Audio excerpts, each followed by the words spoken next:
Aujourd'hui, on se retrouve pour la review des nouveaux chapitres de Berserk, les 370 et 371. Certains sont peut-être déjà au courant, mais je n'ai pas sorti de review pour le chapitre précédent, c'est-à-dire le 370. En effet, ces chapitres sont plutôt courts, et leur contenu me laisse penser qu'il vaut mieux les traiter ensemble puisqu'ils suivent la même trame. Donc dans cette vidéo, on va d'abord revenir sur les infos importantes de ces deux chapitres et sur ce qui se passe dans chacun d'eux. Et ensuite, je vous proposerai une analyse détaillée de ces fameux chapitres, comme d'habitude. Je tiens comme toujours à vous remercier du fond du cœur pour votre soutien sur YouTube. On est déjà presque 4000 et franchement, je pouvais pas rêver mieux, donc merci. Je vais vraiment essayer de vous sortir plus de vidéos au cours de l'année, que ce soit sur Berserk ou n'importe quel autre sujet qui mérite d'être traité ici. Pour commencer, on va d'abord parler de la forme avant de rentrer dans le fond. Si des gens redoutaient une baisse de qualité au niveau des dessins du manga au fil du temps, le studio Gaga nous propose une nouvelle fois des chapitres aboutis, aux panels somptueux et à la mise en scène saisissante. Et je trouve que les dessins s'améliorent et se précisent à chaque chapitre, devenant de plus en plus fidèles au style de Berserk. Ceci étant dit, parlons du contenu des deux chapitres. On commence avec le chapitre 370, les réfugiés de la mer occidentale, qui s'ouvre sur les marins qui cherchent à quitter la terre ferme pour monter à bord du bateau. On voit d'ailleurs Guts, totalement abattu, se faire porter par 5 hommes, ce qui fait vraiment ressortir sa taille impressionnante et le poids de son équipement. On voit également les retrouvailles entre Farnèse et Serpico, et plus généralement avec le reste de la troupe. Leur dialogue est bref et semble noyé autour d'une masse de gens complètement traumatisés, recroquevillés sur eux-mêmes, plongeant la cale du bateau dans une ambiance de tourmente. Farnèse s'excuse auprès de ses compagnons de sa propre faiblesse face aux événements. La jeune femme, récemment devenue sorcière, sent le poids de la responsabilité peser sur ses épaules. Morda apparaît pour couper court à la conversation et demander de l'aide pour s'occuper des blessés. Et le fait que Morda soit autant mise en avant si soudainement me laisse penser qu'elle va rejoindre la bande de Guts. De plus, elle apporte un nouveau caractère au tableau de leur groupe, et parvient à remettre Farnèse sur pied. Toutefois, on voit sur une case que Morda essaie de cacher ses émotions en affichant un visage grave. La sorcière semble en effet tout autant affectée par les événements, et même plus, elle qui vivait sur l'île depuis un bon moment. Shirk propose à son tour son aide, et Morda l'informe que Guts est à bord du navire, et qu'elle est inquiète à ce sujet. En effet, la planche suivante semble dépeindre les souvenirs de Morda, montrant un Guts en armure s'abandonnant à la bête qui sommeille en lui, dans une position de combat. À cela s'ajoutent les mots de la sorcière qui craint que Guts ne redevienne incontrôlable. Mais alors, Guts aurait-il cédé à la folie au moment du départ de Griffith, ou parle-t-elle du combat contre Griffith? Je pense plutôt à la première option, étant donné que Guts n'avait pas succombé à l'armure lors de son affrontement avec le faucon.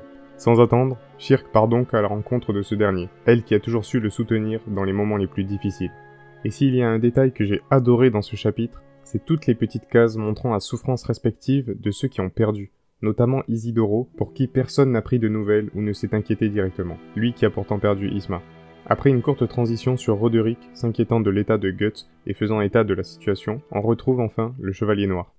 Debout, retranché dans ses quartiers, tremblant et le regard plongé sur son épée qu'il vient de lâcher, il ne lui faut pas longtemps pour s'effondrer en même temps que sa vieille amie. Le passage suivant est très important pour le personnage de Guts et éclaire un aspect de sa personnalité n'ayant jusqu'ici jamais été clairement décrit. Assis dans l'ombre, Guts se souvient de l'âge d'or, des champs de bataille, de sa vie qui n'aura été rythmée que par la guerre et les massacres. De cette vie dont il a été spectateur, qu'il voyait défiler au bout de son épée. C'est le fil rouge de la vie de Guts, l'épée. Il n'a vécu et continue de vivre que par elle, et le Chevalier Noir vient d'en prendre toute la mesure.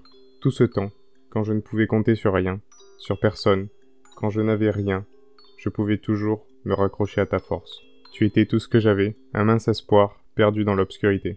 Cette magnifique conclusion clôt ce premier chapitre, et avec elle, les espoirs de Guts. Je trouve que c'est un final assez parfait à l'arc des elfes, puisqu'il déconstruit tout ce que Guts s'est évertué à accomplir depuis le premier tome. Il remet tout en question et prend le manga à contre-pied, puisque le berserker ne peut plus solutionner ses problèmes de la même façon qu'avant. Ce chapitre remet donc toute la vie de Guts en cause, et nous rappelle le gouffre qui demeure entre les deux forces qui s'opposent. Le mal écrase Guts du bout de l'ongle, sans presque même remarquer sa présence. Les souffrances endurées par le Chevalier Noir n'ont au final eu pour résultat que de l'éloigner encore plus de sa quête de paix. C'est tout pour ce chapitre, et vous allez voir que le second lui fait directement écho, puisque les deux sont en effet directement liés. Intitulé « Une lueur mourante au cœur de la nuit noire », le chapitre 371 m'a déjà interpellé par son titre. Si ce dernier paraît simpliste en apparence, il m'évoque plusieurs choses. Déjà, cette lueur m'a d'abord fait penser à l'arbre spirituel d'Elfheim qui s'est éteint lors de cette nuit.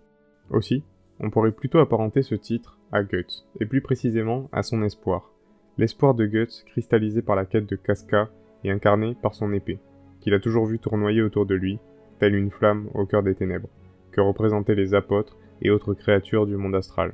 Le fait que cette lueur soit mourante représente donc la perte d'espoir chez Guts, qui comprend qu'il ne pourra plus compter sur son épée pour accomplir sa quête et trouver la paix. J'ai vraiment bien aimé ce titre, auquel on peut trouver de multiples sens. Je trouve qu'il représente parfaitement le déroulement du chapitre. Le chapitre s'ouvre donc sur Roderick, tentant en vain d'ouvrir la porte des quartiers de Guts, et Shirk utilisant sa projection astrale pour y pénétrer. Ce qu'elle y voit en entrant pourrait se résumer par le désespoir de Guts. En effet, et pour la première fois, le guerrier noir fond en larmes, repassant dans sa tête le film de sa vie. Et il faut se rendre compte que c'est tout sauf anodin pour un personnage tel que Guts.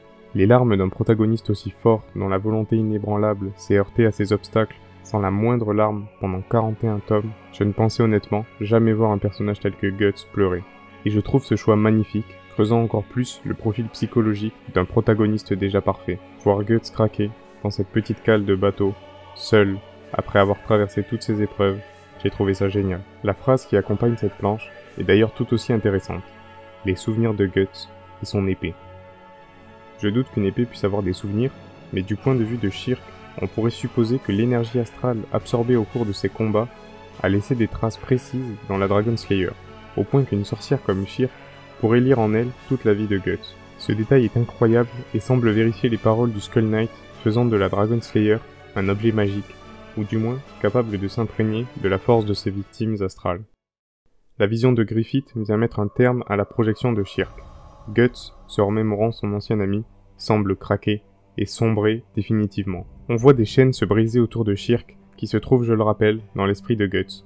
Et ces chaînes m'évoquent définitivement la bête qui sommeille en Guts, et tente de se libérer depuis le début du manga. Les chaînes brisées montrent donc la résilience de Guts, qui s'abandonne à son monstre intérieur.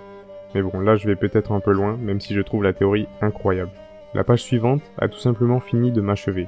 On voit Guts, allongé en position fétale dans le noir, le visage caché, et cette vision est un parallèle direct à son lui enfant, dormant contre son épée, dans la nuit noire.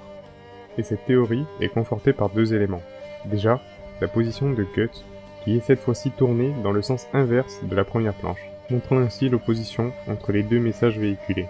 Le second détail, qui est beaucoup plus intéressant, est le mécanisme par lequel Guts attachait son épée à son dos, inventé par Miura, qui pend derrière lui, vide et bien en évidence, montrant que Guts adulte ne peut plus compter sur l'épée qui l'a accompagné tout au long de sa vie. Shirk, revenu à elle, comprend que le mal qui ronge Guts affecte également tous les survivants, et qu'elle n'est plus en mesure de ramener Guts à la raison ou de lui redonner espoir. Elle le pense d'ailleurs directement, avec la phrase « Tout sombre au plus profond des abysses, y compris ma voix ». Et ce n'est d'ailleurs pas une métaphore, étant donné que l'île commence déjà à être engloutie par les flots, créant un siphon colossal qui semble entraîner le bateau. Sans transition, on retrouve le point de vue de Falconia, avec Sonia, qui semble avoir traversé toute la ville pour assister au retour de Griffith. On retrouve aussi Grunbeld, Locus et Irvine, qui ont supposément été convoqués par Sonia. Tout à coup, jaillissant d'une branche de l'arbre-monde, Griffith, Zod et Casca fendent le ciel dans une double page tout simplement somptueuse. Griffith, le sourire aux lèvres, est de retour dans sa cité, victorieux. Voilà, c'est tout pour cette double review des chapitres 370 et 371 de Berserk. J'espère que ces deux chapitres vous ont plu et que le retour de Berserk va mettre encore plus la lumière sur ce merveilleux manga. Du coup, n'hésitez pas à me faire vos retours et à partager la vidéo si vous l'avez aimé. J'essaierai d'en faire d'autres si ça vous plaît. En attendant, je vous fais des bisous.